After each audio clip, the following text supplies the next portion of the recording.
जमात इस्लामी ने बढ़ती महंगाई और IPP's इजारादारी के खिलाफ इस्लामाबाद के I-8 में धरना दे दिया।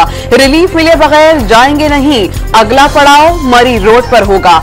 अमीर जमात इस्लामी हाफिज नईमुर रहमान का ऐलान, गिरफ्तार कारकुनान की फौरी रिहाई का मुतालबा, टैक्सेस को कम करना होगा। हाफिज नईमुर रहमान ने धरना होगा के नारे लगवा दिए। PTI को इस्लामाबाद में आज एहतजाज की इजाजत ना मिल सकी। 29 जुलाई को F9 पार्क या किसी मुनासिब जगह एहतजाज की दरख्वास्त पर इंतजामिया फैसला करे। इस्लामाबाद हाई कोर्ट का फैसला जारी।